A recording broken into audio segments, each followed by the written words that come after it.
Hello folks! Well, next weekend I'm going to be doing the Lakou Backyard Ultra. And for those of you who are familiar with this, it's running 6.7 kilometres every hour on the hour until there's only one person left standing. Now, the Lakou Backyard Ultra actually takes part in the backyard of the race organiser, and that's Brian Wallace. And he's done a great job in getting this course to be one of the more traditional backyard ultra courses.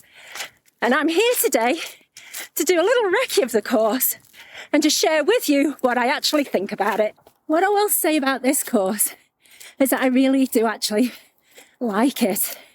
There's some flat sections, which is great for getting those legs moving again. There's some nice steeper inclines that give you a perfect excuse to walk if you need to.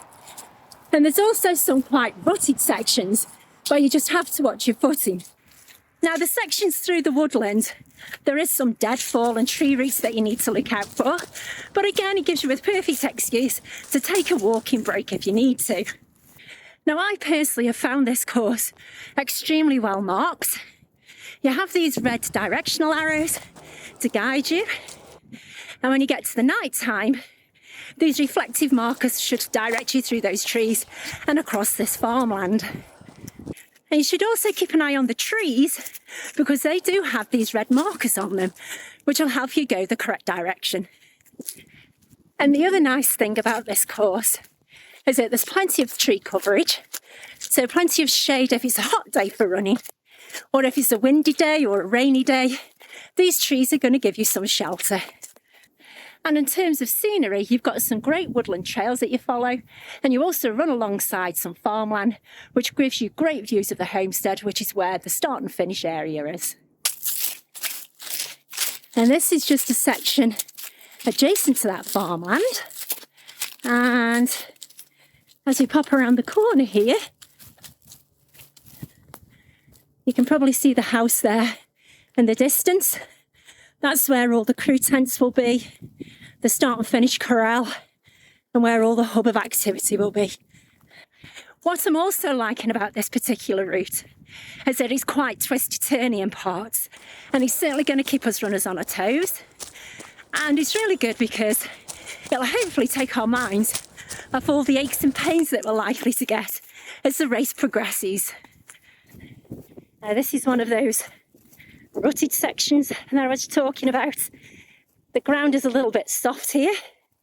If it rains, this could be a little heavy going, but otherwise, again, as I say, it's a good spot to take that walking break.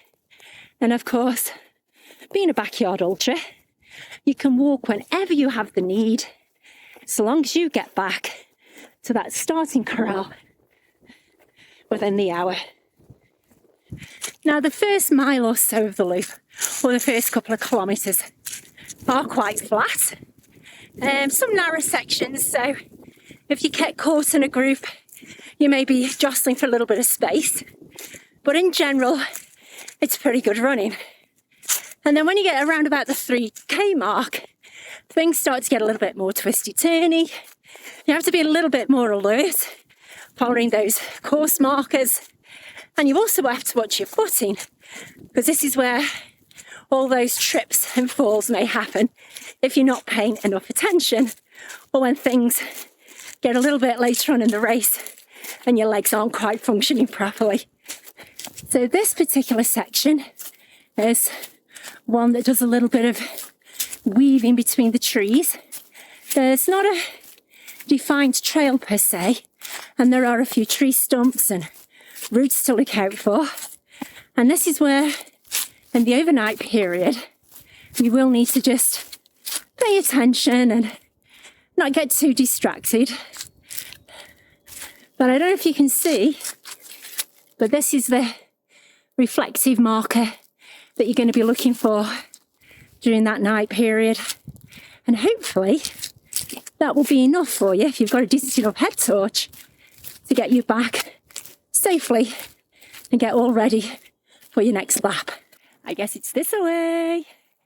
Now, I'm pretty much taking it pretty easy and walked quite a bit of each lap so far today. And my laps are coming in around about 40-45 minutes. That's definitely too quick for race day. I will definitely be slowing things down because I personally don't think I need too much time just to get myself ready and refuel each lap when I'm ready to go out. So I'm now going up what is probably the steepest hill on the course. It's a little bit tree rooty, as you can see. Nothing too difficult. And it's probably 20 yards long.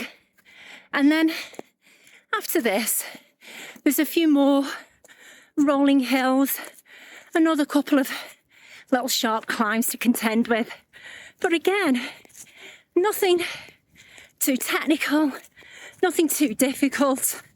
And from my point of view, it's the perfect spot to take that walking break, gather your thoughts, gather your breath, and just psych yourself up for the next one.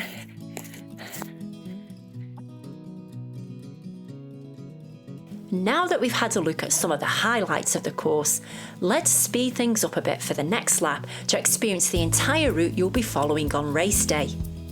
I'll also give a quick recap of the rules of the Backyard Ultra to make sure that you're all up to speed and you avoid getting disqualified for misunderstanding rules on race day. The Backyard Ultra was masterminded by the infamous Lazarus Lake, who some of you may be familiar with through the Barkley Marathon. And the Backyard Ultra is fast becoming ever more popular, with new events cropping up all over. The Lakou Backyard Ultra is now in its second year and it's still growing.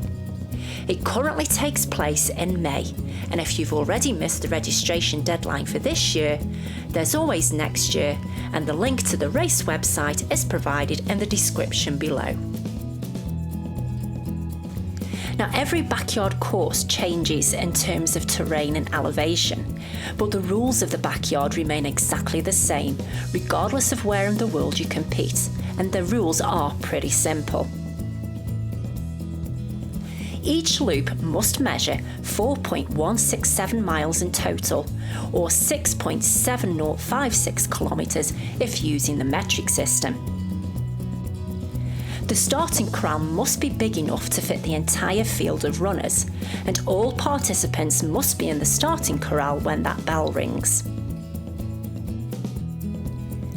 Every loop starts exactly 1 hour after the last one, with warnings given at 3, 2 and 1 minutes prior to the start of each lap. And when that bell rings, all competitors must start and move forwards. There are definitely no late starters allowed. There can be no help given whilst in the corral, and non-competitors should stay clear as they are not allowed either. No runner may leave the course at any time except to use the bathroom.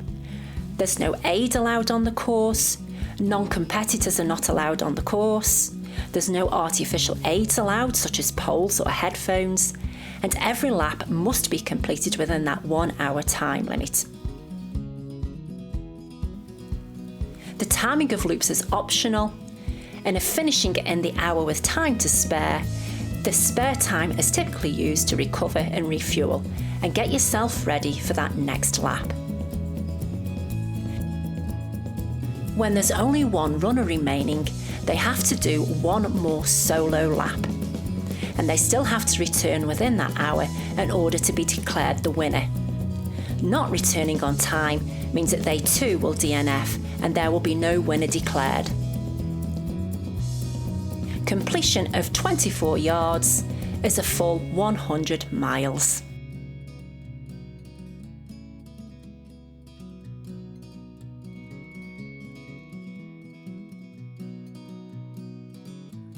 Well, now you've seen the course in the daylight, what will it be like to navigate through it at night?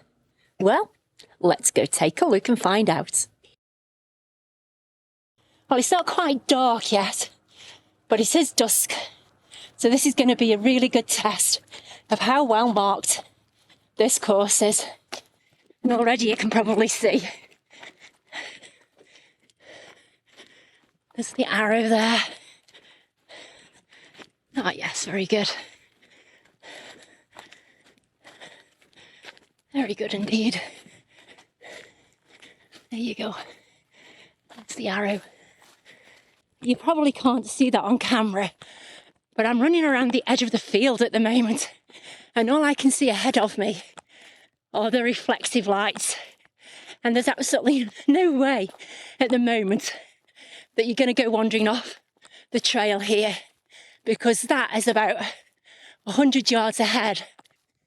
The markers are literally every 10, 15 metres. So there are a couple of sections in the trees where you're going a little bit further than that 10 or 20 metres without seeing a reflective marker. So what I've been doing tonight to help the race organiser is putting some of these on the trees to make sure that nobody gets lost at the weekend.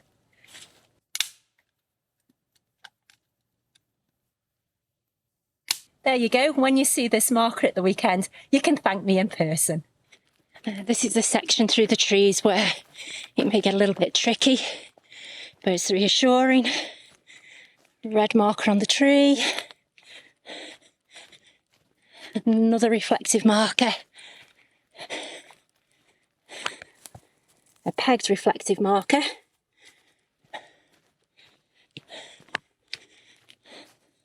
Another one just here. Tape on the tree here. And then if you look ahead, there's more markers to make sure that you stay on track and you don't take a wrong turn through this tree section. I've already mentioned that I've done a couple of backyard ultras in my time, and I think this is the first one where a head torch is definitely a requirement. There's absolutely no street lighting around here. You really are out in the sticks. So if you haven't got your own head torch, make sure that you stick with those other runners. And the good thing about the Backyard Ultra, of course, is that you're never alone. It is a team effort because at the end of the day, we're all trying to help each other to go as far as possible. So there you go. That's the course of the Lakou Backyard Ultra. I hope that you've enjoyed tagging along to take a look this evening. And I also hope that you really do consider signing up for this fantastic event. I'm off back home now to get a power nap, and then I'm going to get myself all ready for the race at the weekend.